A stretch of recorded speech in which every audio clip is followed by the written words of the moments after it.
இப்போ நீங்க கேட்கவிருப்பது விக்ரமாதித்த கதையின் 31வது பகுதிய. போன பகுதியில வேதாளம் கேட்ட 22வது கேள்விக்கு இப்போ விக்ரமாதித்தன் என்ன பதில சொன்னான்னு பார்க்கலாமா? இவ்விதம் நள்ளிரவில் நடுவழியில் கதை சொல்லி முடித்த வேதாளம் விக்ரமாதித்தனை பார்த்து, மகாராஜனே, கூடு விட்டு கூடு பாயும் போது அந்த துறவி முதலில் எதற்காக அழுதான், பிறகு எதற்காக சிரித்து கூத்தாடினான்? அதற்கு மகாராஜன் பின்வருமாறு பதில் சொன்னான். அந்த துறவிக்கு ஏற்பட்ட உணர்ச்சிகளை கூறுகிறேன் கேள். தன்னுடைய நெடுநாளிய கிழட்டு சரீரத்தை விட்டுவிட வேண்டி வந்ததே என்று வருத்தம் அவனை பற்றி கொண்டது. அவன் அந்த சரீரத்துடன் தான் நீண்ட காலம் வாழ்ந்து வந்தவன். குழந்தை பருவத்தில் அவனுடைய தாய் தந்தையர் தாளாட்டி சீராட்டி வளர்த்தது அதையேதான். அவன் தவம் புரிந்து மந்திர சித்தி பெற்றதும் அந்த சரீரத்துடன் தான். நெடுநாளைய பழக்கத்தால் அதன் மீது அவனுக்கு ஒரு பாசம் ஏற்பட்டது. ஆகவேதான் அவன் அழுதான். ஆயினும் புதிய சரீரம் ஒன்றை அடைய போவதால் சந்தோஷமும் உண்டாயிற்று. இளமை வாய்ந்த அதை கண்டு இன்னும் அதிகமான மந்திர சக்திகளை அடைய முடியும் என்றோ? இளமை பருவம் யாருக்கு தான் ஆனந்தத்தை கொடுக்காது? அதனாலே அவன் குதித்து கூத்தாடினான். இந்த பதிலை கேட்டதும் மறுபடியும் வேதாளம் கட்டவிழ்த்து கொண்டு சென்று முருங்க மரத்தில் தொற்றிக் கொண்டது. நண்பர்களே, வேதாளம் கூறிய 23வது கதை திருடன் மகன் கதை. விக்ரமாதித்தன் மறுபடியும் முருங்க மரத்திலிருந்து வேதாளத்தை கட்டி பிடித்து தோள் மீது சுமந்து கொண்டு கிளம்பினான். திரும்பி வரும்போது வேதாளம், மகாராஜனே, நான் ரம்மியமான கதை ஒன்று சொல்கிறேன் கேள் என்று ஆரம்பித்தது. வக்ரலோகம் என்ற நகரம் ஒன்று இருந்தது. அந்நகரத்தில் சூரிய பிரபன் என்னும் அரசன் இருந்தான். அவனுக்கு எல்லா செல்வங்களும் வாய்ந்திருந்தும் ஒரே ஒரு குறை மட்டும் இருந்தது. தேவியர் பலர் வாய்த்திருந்தும் அவனுக்கு புத்திரன் பிறக்கவில்லை. அந்த காலத்தில் தாமிரலிப்தி என்னும் பெரிய பட்டணத்தில் தனபாலன் என்ற வியாபாரி ஒருவன் இருந்தான். அவன் செல்வ சீமான். அவனுக்கு தனவதி என்ற ஒரே பெண். அவள் யுத்த வயதை அடைந்த போது வியாபாரி இறந்து விட்டான். உறவினர்கள் அவள் சொத்தை அபகரித்துக் கொண்டார்கள். அந்த நாட்டரசன் அதை தடுக்க ஏதும் செய்யவில்லை. புருஷன் பங்காளிகளிடமிருந்து தப்புவதற்காக வியாபாரியின் மனைவி இரண்யவதி தன் நகை நட்டுகளுடன் பெண் தனவதியையும் அழைத்துக் கொண்டு ஒரு நள்ளிரவு முன்ஜாமத்திலேயே புறப்பட்டு விட்டாள். மிகுந்த பிரயாசையுடன் மகள் கையை பிடித்துக் கொண்டு நகர்ப்புறத்தை அடைந்தாள். அவள் உள்ளத்தை போலவே வெளியிலும் இருள் சூழ்ந்திருந்தது. அத்தகைய இருட்டிலே அவள் நகர்ப்புறத்தை வழி நடந்து செல்லும் போது விதிவசத்தால் அவளது தோல் அங்கே கழுவேற்றப்பட்டிருந்த ஒரு திருடன் மீது உராய்ந்தது. கழுவேற்றப்பட்டிருந்தாலும் அவன் உயிர் போகவில்லை. அவள் தோல் இடித்ததினால் ஏற்பட்ட வலி பொறுக்க மாட்டாமல் அவன் துடித்து அலறினான்.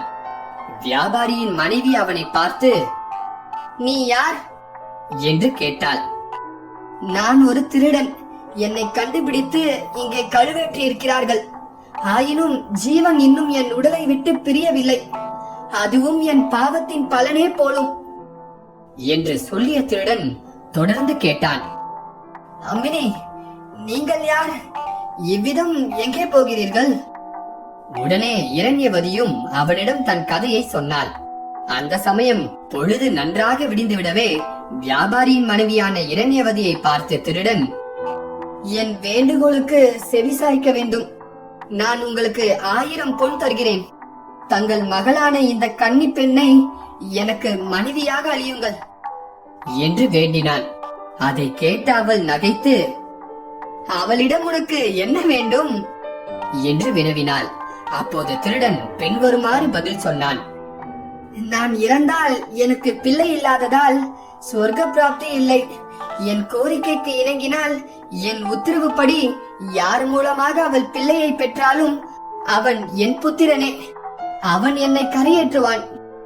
இதை கேட்ட இரண்யவதி பணத்தாசை கொண்டு அதற்கு சம்மதித்தாள். உடனே அவள் எங்கிருந்தோ கொஞ்சம் தண்ணீர் கொணர்ந்து திருடன் கையில் தாரை வார்த்து, என் மகளான தனவதியை உனக்கு மனம் செய்து கொடுக்கிறேன் என்றாள். திருடனும் தான் முன் சொன்னபடியே அவள் குமாரிக்கு புத்திரன் பெற்றுக்கொள்ள அனுமதி கொடுத்துவிட்டு, இந்த மரத்தடியில் தோண்டி பார்த்து கிடைக்கும் பொருளை கொண்டு என் உடலை கிரமப்படி தகனம் செய்து அஸ்தியை புண்ணிய தீர்த்தம் எதிலாவது சேர்த்து விடுங்கள். வக்ரலோகம் என்ற நகரத்து அரசன் சூரியபிரபன் நீதி வழுவாமல் ஆட்சி புரிகிறான். அங்கு சென்றால் நீங்கள் விசாரமற்று இருக்கலாம் என்று தெரிவித்தான். இதை சொல்லி முடித்தவுடன் தாகமாக இருக்கிறதென்று தண்ணீர் கேட்டான். அவளும் கொடுத்தாள். அதை குடித்தவுடன் திருடனின் உயிர் நீங்கியது. ஆலமரத்தடியில் தோண்டி எடுத்த பொன்னை எடுத்துக்கொண்டு இரண்யவதி அவன் உடலை தகனம் செய்து அஸ்தியை புண்ணிய தீர்த்தத்தில் சேர்த்தாள். மறுநாளே அவள் மகளை அழைத்துக் கொண்டு வக்ரலோக நகரத்தை அடைந்தாள். அங்கே வசுதத்தன் என்னும் வியாபாரியின் வீட்டை விலைக்கு வாங்கி அதிலே தன் மகள் தனவதியுடன் வாழ்ந்து வந்தாள். அவ்வூரிலே விஷ்ணசுவாமி என்ற ஆசிரியரிடம் மனசுவாமி என்னும் ஒரு இளைஞன் படித்து வந்தான். பேரழகு வாய்ந்த அவன் உயர்குடியில் பிறந்து நன்றாக படித்தாலும் அம்சவல்லி என்னும் பரத்தையின் மீது அவனுக்கு மோகம் ஏற்பட்டது. அவள் தன்னை அடைய விரும்புவாரிடம் 500 பொன்கூலி பெற்று வந்தாள். அவனிடம் அவ்வளவு பவுன் இல்லை. சதா மனங்கலங்கி வாடி வந்தான். ஒரு நாள் வியாபாரியின் மகளான தனவதி தன் மாளிகையின் உப்பருகில் நின்று பார்த்தபோது அழகான அந்த இளைஞன் கவலை தோய்ந்த முகத்தோடு இருப்பதை கண்டாள். அவன் அழகை கண்டு மயங்கி மோகம் கொண்டாள். தன் கணவனான திருடன் கொடுத்து போன உத்தரவு நினைவு வந்தது. உடனே பக்கத்தில் இருந்த தன் தாயிடம் தந்திரமாக, அம்மா, அதோ இருக்கும் இளைஞனை பார். அவன் அழகும் இளமையும் பார்க்க என்ன ஆனந்தமாக இருக்கின்றன. என்ன, அவன் அழகும் இளமையும் பார்க்க என்ன ஆனந்தமாக இருக்கின்றன என்று கேட்டாள். இதை கேட்ட தாய்க்கு தன் மகள் அந்த இளைஞன் மீது காதல் கொண்டு விட்டாள் என்ற விஷயம் விளங்கியது. அவள் கணவன் ஆணைப்படி என்றைக்காவது ஒரு நாள் அவள் கட்டாயம் ஒரு மகனை பெற்றெடுக்க வேண்டும் என்று தனக்கு தானே யோசித்தாள். உடனே அவள் தனக்கு அந்தரங்கமான வேலைக்காரி ஒருத்தியிடம் விஷயத்தை தெரிவித்து அந்த இளைஞனை அழைத்து வர செய்தாள். ஆனால் மனசுவாமியோ, அம்சவல்லிக்கு கொடுக்க வேண்டிய 500 பொன்னையும் அவர்கள் கொடுத்தால் நான் அவ்விடம் ஒரு நாள் வருவேன் என்று தீர்மானமாக சொல்லிவிட்டான். வியாபாரியின் மனைவியும் அதற்கு ஒப்புக்கொண்டாள். பணத்தை வாங்கி கொண்ட மனசுவாமி அவளுடன் சென்று அந்த வீட்டில் இரவு இருந்து மறுநாள் விடியற்காலையில் ரகசியமாக வெளிக்கிளம்பி போய்விட்டான். குழந்தை மங்கள குறிகளை தாங்கி பார்க்க அழகாக இருந்தது. அன்று இரவு சிவபெருமான் அவள் கனவில் தோன்றி தொட்டிலில் கிடக்கும் அந்த குழந்தையை தொட்டிலோடு விடியற்காலை எடுத்து சென்று சூரியபிரப அரசனுடைய அரண்மனை ஆசார வாசலில் 1000 பொன்னுடன் வைத்து விடுங்கள் என்று தெரிவித்து மறைந்தார்.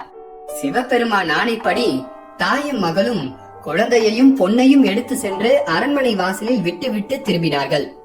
இதற்கிடையில் தனக்கு பிள்ளை பிறக்கவில்லையே என்ற ஏக்கமும் கவலையும் கொண்டு வாடி வந்த அரசன் கனவிலே சிவபெருமான் தோன்றி, அரசே, எழுந்திரு. அரண்மனை வாசலில் ஒரு குழந்தையையும் கொஞ்சம் பொன்னையும் யாரோ கொணர்ந்து வைத்துவிட்டு போயிருக்கிறார்கள். தொட்டிலில் கிடக்கும் குழந்தையை நீ எடுத்துக்கொள் என்று தெரிவித்தார். அதே சமயம் வாயிற்காப்போர் ஓடி வந்து அரசரிடம் விஷயத்தை தெரிவித்தனர். அரசனும் நேரில் அரண்மனை வாயிலை அடைந்து குழந்தையையும் பொன்னையும் கண்டான். நமக்கு ஏற்ற குழந்தையை தான் சிவபெருமான் அருள் இருக்கிறார் என்று நினைத்து அவன் குழந்தையை கையில் எடுத்துக்கொண்டு அரண்மனைக்கு சென்றான். நாளாக ஆக ராஜகுமாரன் சந்திரபிரபன் உருவத்திலும் குணத்திலும் சிறந்து விளங்கி பெற்றோர் மனதை களிப்பித்தான். யுக்த பருவத்தை அடைந்து தன் வீரத்தாலும் உதார குணத்தாலும் வித்தையாலும் இதர சிறப்பாலும் மக்களின் அன்பை பெற்று நாட்டை ஆளும் திறமை பெற்றான். இதை உணர்ந்து அவன் தந்தையும் அவனுக்கு பட்டாபிஷேகம் செய்துவிட்டு முதுமையால் வாரணாசிக்கு சென்றான். மகன் நாட்டை நன்றாக ஆண்டு வந்தான் என்பதை கேட்டு மனம் திருப்தி அடைந்த சூரியபிரபன் கடும் தவம் செய்து வாரணாசியில் பூத உடலை நீத்தான். பக்தி மிகுந்த சந்திரபிரபன் தந்தையின் மரண செய்தியை கேட்டு மிகவும் கலங்கி புலம்பினான். அப்பால் அவருக்கு செய்ய வேண்டிய கர்மங்களை செய்தான். பிறகு மந்திரிகளை பார்த்து, என் தந்தையிடம் பட்ட கடனை எப்படி தீர்க்கப் போகிறேன்? எனினும் என் கையாலே அவருக்கு ஒன்று செய்வேன். அவருடைய அஸ்திகளை கங்கையில் சேர்த்து கயையில் பிதிர்களுக்கு பிண்டம் போட்டு கீழ்கடல் வரையில் உள்ள புண்ணிய தீர்த்தங்களை ஆடி வருவேன் என்றான். ஆனால் மந்திரிகளோ, அரசே, ராஜாக்கள் இவ்விதம் செய்யக்கூடாது. ராஜாங்கத்தில் எத்தனையோ பாகங்கள் சன்னமாக இருக்கும். அவற்றை தாங்கி நின்றால் ஒழிய அரசாங்கம் நடைபெறாது. ஆகவே தங்கள் கடமையான ராஜாங்கத்தை நடத்துவதை தவிர வேறு சேஸ்திராடனம் எதற்கு என்று கூறி அரசனை தடுக்க முயன்றார்கள். மந்திரிகள் இவ்விதம் சொன்னதை கேட்ட அரசன், சந்தேகத்தையும் தயக்கத்தையும் உதறி தள்ளுங்கள். தந்தைக்காக இந்த பணி கட்டாயம் நான் செய்தாக வேண்டும். இளமையால் உடல் வலிமை பெற்றிருக்கும் போதே புண்ணிய தீர்த்தங்கள் ஆடிவிட வேண்டும். அநித்தியமான இந்த உடலுக்கு எப்போது என்ன நடக்குமோ, நான் திரும்பி வருகிற வரையில் ராஜ்யத்தை நீங்கள் பாதுகாக்க வேண்டும் என்று தீர்மானமாக சொல்லிவிட்டான். ஒரு நல்ல நாளில் அரசன் ஸ்நானம் செய்து விதிப்படி பூஜை முதலியன முடித்து துறவியின் உடையை உடுத்தி தேரிலேறி யாத்திரை கிளம்பினான். வழியிலே பல்வேறு பாஷைகளையும் பல வகையான ஆடைகளையும் கண்டும் கேட்டும் பற்பல விதமான பழக்க வழக்கங்களை அறிந்தும் பயணத்தை நன்கு ரசித்து பொழுது போக்கினான் அரசன். இவ்விதம் அநேக நாடுகளை கடந்து கடைசியாக கங்கையை அடைந்தான். அதில் ஸ்நானம் செய்து விதிப்படி சூரிய பிரபன் அஸ்திகளை அந்நதியில் சேர்த்து தானங்களை அளித்து சீராரத்தை செய்துவிட்டு புறப்பட்டு பிறையாகையை அடைந்தான். அங்கே பட்டினி கிடந்து பக்தியுடன் எல்லா கர்மாக்களையும் கர்மப்படி செய்து முடித்தான். அங்கிருந்து புறப்பட்டு காசியை அடைந்து சிவபெருமானை வழிபட்டு கயையை அடைந்தான். அங்கே பல வகையான சீராத்தத்தம் செய்து கடைசியாக தன் தந்தைக்கு பிண்டமிட்டான். அப்போது குண்டத்திலிருந்து அந்த பிண்டத்தை வாங்க 3 கைகள் தோன்றின. அதை கண்ட அரசன் பிரமித்து, இது என்ன? பிண்டத்தை நான் எந்த கையில் போடுவது என்று பிராமணர்களை கேட்டான். அவர்களும் திகைத்து, அரசே, ஒரு கையில் கண்ணக்கோல் இருக்கிறது. ஆகவே அது ஒரு திருடனுடையதாகத்தான் இருக்க வேண்டும். மற்றொரு கையில் யாகத்தின் போது நெருப்பில் நெய்யை ஊற்ற உபயோகப்படும் சருகு இருக்கிறது. அது ஒரு பிராமணனுடையது.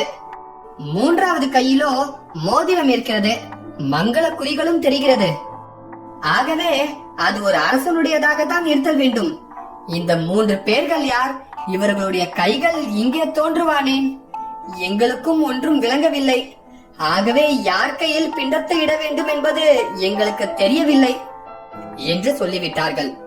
அவர்கள் இவ்விதம் சொன்னவுடன் அரசனாலும் எந்த விதமான முடிவிற்கும் வர முடியவில்லை.